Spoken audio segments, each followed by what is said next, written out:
고전적 의미의 임사체험.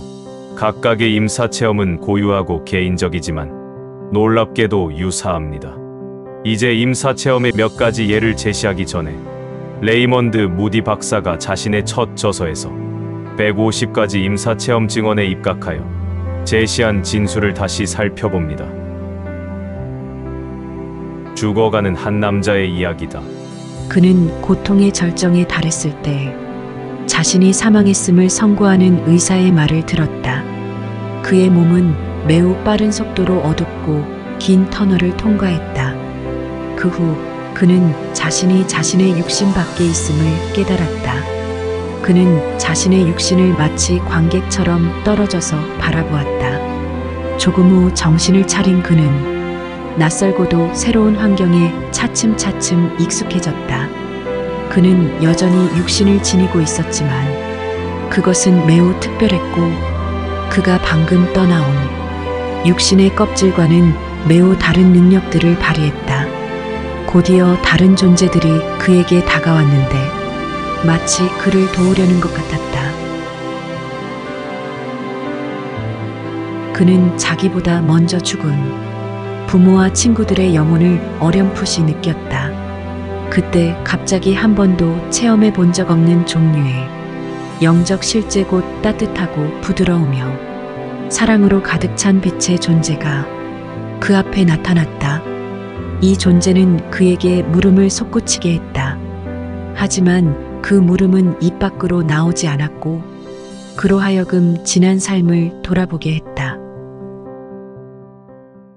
그러고 나서 그 앞에 울타리 같은 경계가 나타났다. 그것은 지상 삶과 내세의 삶 사이에 놓인 마지막 경계를 상징하는 것이 분명했다. 그는 자신에게 죽음의 시간이 아직 오지 않아 되돌아가야 한다는 것을 확인하게 되었다. 그는 저항했다. 죽음 이후 이 무수한 사건들이 그의 마음을 사로잡아 지상의 삶으로 돌아오고 싶지 않았기 때문이다. 후에 그가 주변 사람들에게 자신이 체험한 것을 설명하려 할 때 그는 여러 가지 한계에 부딪혔다. 무엇보다도 지상 삶을 초월하는 자신의 체험을 적절히 묘사할 수 있는 말을 찾을 수가 없었다. 이 체험은 그의 삶에 깊이 각인되었다. 그리고 그때까지 그가 가졌던 죽음과 삶에 대한 생각을 완전히 뒤집어 놓았다. 임사체험은 드물기도 특이하지도 않은 현상입니다. 이 주제에 대한 최초의 엄밀한 조사에서 코네티컷 대학교 심리학 교수인 케네스 림은 미국에서만 약 800만 명이 이런 체험을 했을 것으로 보았습니다. 1997년 US 뉴스와 세계보고서가 실시한 조사에 따르면 이런 체험을 한 사람은 1960만 명 또는 그 2배 이상에 달한다고 합니다. 서양 인구의 4.2%에 해당하는 인구입니다. 이는 오차 가능성을 고려하더라도 약 200만 명의 그런 체험을 했다는 이야기입니다. 따라서 임사체험은 더 이상 예외적인 일이 아니니 오늘날 이런 사람들을 칭하는 신조어까지 생겨납니다. 영어로는 EXPERIENCER이고 불어로는 EXPERIENCER 체험자라는 뜻입니다. 과학자로 자처하는 제프리 롱은 1998년 미국에서 임사체험연구재단을 설립합니다. 그리고 인터넷 홈페이지를 통해 100여 문항으로 된 상세한 설문조사에 기초하여 최대한 많은 증언을 수집했는데 처음 10년 동안 세계 도처에서 종교와 피부색을 막론하고 1300명 이상이 설문조사에 응했습니다. 그 증언을 바탕으로 쓴 책에서 제프리 롱은 다음과 같이 말합니다. 이들이 들려주는 증언에 따르면 임사체험이 인간의 삶에 얼마나 큰 영향을 미치는지 알 수 있다. 설문 응답자들은 자신들의 임사체험을 말로 다 할 수 없는, 잊을 수 없는, 말로 표현할 수 없는, 묘사할 수 없는 등으로 표현했다. 이들 중 95% 이상이 그 체험을 완전히 현실적인 것으로 여겼고 나머지 5%도 그것을 거의 현실적인 것이라고 생각했다. 아무도 그것을 완전히 비현실적인 것이라고 생각하지 않았다. 그들 가운데 몇몇은 임사체험을 자기 생에 일어난 최고의 일로 여겼다. 죽음에 가까이 간 사람들 중 20에서 30%만이 임사체험을 합니다. 그러나 죽음에 가까이 갔을 때 누가 임사체험을 하게 될지는 알 수가 없습니다. 그것을 미리 알 수 있는 방법은 없습니다. 어린아이, 노인, 과학자, 의사, 수도자 등 다양한 사람이 임사체험을 했다고 증언합니다. 무신론자들보다 신자들이 더 많이 체험을 하는 것도 아닙니다. 임사체험의 단계. 여기 제시된 체험 단계들이 모두 들어가야 하는 것은 아니며 순서대로 일어나는 것도 아닙니다. 나는 임사체험을 유체이탈 또는 몸 밖으로 나감, 두 번째 몸 상태의 변화, 세 번째 터널을 통과함, 네 번째 다른 영적 인간들을 만남, 다섯 번째 빛의 존재를 만남, 여섯 번째 지나온 삶을 되돌아봄, 일곱 번째 평화와 고요를 맛봄, 여덟 번째 되돌아옴, 아홉 번째 삶이 변화됨이 9단계로 정리합니다. 이 내용을 설명하기 위해 그 빛에 휩싸여라는 책을 썼던 베티 제이 이디라는 분, 험난한 삶을 살다가 극도로 엄격한 가톨릭 교육을 받았던 그녀는 예수 그리스도 후기 성도교회, 즉 모르몬교로 개종하여 임사체험 이후 여러 책임 있는 역할을 담당하고 있습니다. 자궁 부분 결제술을 받다가 엄청난 출혈이 생겨 1973년 11월 18일에 31살의 나이로 죽었다가 다시 살아온 패티는 저 세상을 여행한 체험을 매우 흥미롭고 상세하게 이야기합니다. 1. 유체이탈을 살펴봅니다. 영어권에서 OB, Out OF Body 라고 하는 유체이탈은 인간이 자기 몸 밖으로 나가는 체험으로서 주관적인 것입니다. 이 체험은 종종 임사체험의 첫 단계에 자리합니다. 체험자의 약 45%가 유체이탈을 경험합니다. 임사체험자의 반 정도가 유체이탈을 경험합니다.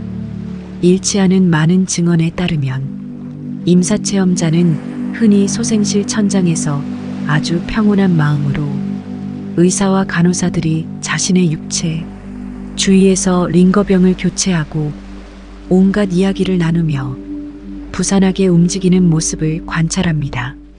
따라서 의사와 간호사들은 나중에 자기들이 한 행동과 말이 체험자의 증언과 일치하는지 확인할 수 있습니다.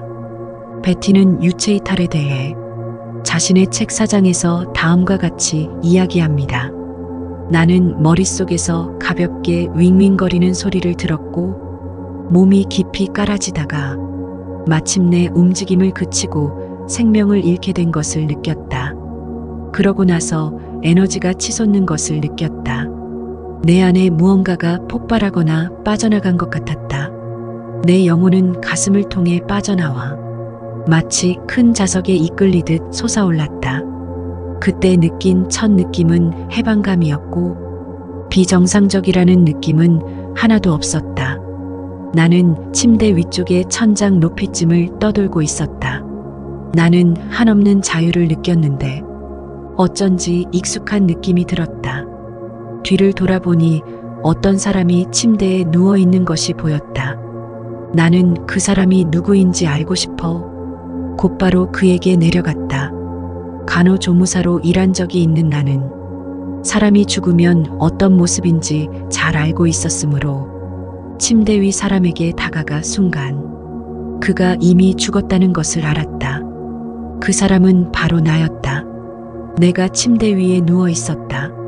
그러나 나는 당황하지도 놀라지도 않았다. 그저 동정심 같은 것을 느꼈을 뿐이다. 그 몸은 내가 기억하는 것보다 더 젊고 아름다웠지만 생명이 없었다. 마치 헛옷을 벗어서 영원히 한쪽에 치워놓은 것 같았다. 언제나 당당한 풍채를 지닌 내 몸이었는데 참으로 애석한 일이었다. 그러고 보니 나는 내 몸을 3차원적으로 바라본 적이 한 번도 없었다. 평평한 거울에 비친 모습밖에 알지 못했던 것이다. 하지만 영혼의 눈은 보통 사람이 볼 수 없는 것을 본다. 나는 동시에 여러 각도, 곧 정면, 후면, 양측면에서 내 육체라는 껍질을 바라보았다. 이 전체적 시각 덕분에 이제까지 한 번도 파악하지 못한 내 몸의 여러 모습을 보게 되었다. 아마 그래서 내 몸을 금세 알아보지 못했던 것 같다. 다음은 제프리 롱 박사의 이야기다. 우리가 수집한 임사 체험에서 의식이 몸을 빠져나와 몸에서 멀어졌다는 증거는 부지기수입니다. 예를 들면 어떤 환자가 수술실에서 심장마비를 일으켰는데 그의 의식은 수술실을 떠나 자기 가족이 기다리고 있는 구내식당에서 그는 가족들이 서로 토론하는 것을 듣고 볼 수 있었습니다. 나중에 그가 한 모든 증언은 정확하다는 것이 확인되었다. 정말 놀랍지만 이런 예들은 너무나 많다. 증언들이 불분명한 경우는 거의 없다. 누군가 무엇을 관찰했다고 거짓으로 꾸며서 보고한다면 오히려 놀랄 일일 것이다. 관찰이 부정확한 경우가 아주 드물게 있긴 하지만 가장 강력한 증거는 몸 밖에서의 관찰. 다시 말해 체험자들이 임상적으로 죽어 무의식 상태일 때 본 실제, 곧 자기 몸에서 멀리 떨어져 바라본 실제의 세계다. 고린토이서 12장의 말씀입니다. 나는 그리스도를 믿는 어떤 사람을 알고 있는데 그 사람은 14년 전에 셋째 하늘까지 들어올려진 일이 있습니다. 나로서는 몸째 그리 되었는지 알 길이 없고 몸을 떠나 그리 되었는지 알 길이 없지만 하느님께서는 아십니다. 나는 그 사람을 알고 있습니다. 나로서는 몸째 그리 되었는지 몸을 떠나 그리 되었는지 알 길이 없지만 하느님께서는 아십니다. 낙원까지 들어올려진 그는 발설할 수 없는 말씀을 들었는데 두 번째, 몸 상태의 변화. 임사 체험의 두 번째, 몸 상태의 변화. 일반적으로 긍정적인 정서와 감정이 생기고 의식이 더욱 명료해집니다. 새로운 내 몸은 거의 무게가 느껴지지 않았고 매우 쉽게 이동할 수 있었기에 나는 달라진 그 상태에 매료되었다. 수술로 말미암아 최근까지 고통을 받았는데 지금은 하나도 불편하지 않았다. 모든 면에서 완벽하게 편안했다. 나는 좋았다. 이게 바로 진짜 나야라고 생각했다. 이때 베티는 가족을 떠올리고 벽을 통과해서 병실을 빠져나갈 수 있었으며 현기증 나는 속도로 자기 집으로 날아가 가족들 눈에는 보이지 않는 채 그들을 관찰할 수 있었다. 그리고 한순간에 내 몸이 약 75cm 아래에 약간 왼쪽으로 침대 위에 누워있는 병실로 돌아왔다고 한다. 따라서 체험자는 더 이상 물질적이고 촘촘하며 침투할 수 없는 몸은 아니지만 어쨌든 몸을 지니고 있는 것이다. 그 몸을 뭐라고 불러야 할까? 신비적인 몸, 영적인 몸, 영광을 입은 몸이라 해야 할까? 비교 밀교의 세계에서는 이 몸을 정묘한 몸, 천체적인 몸이라고 한다.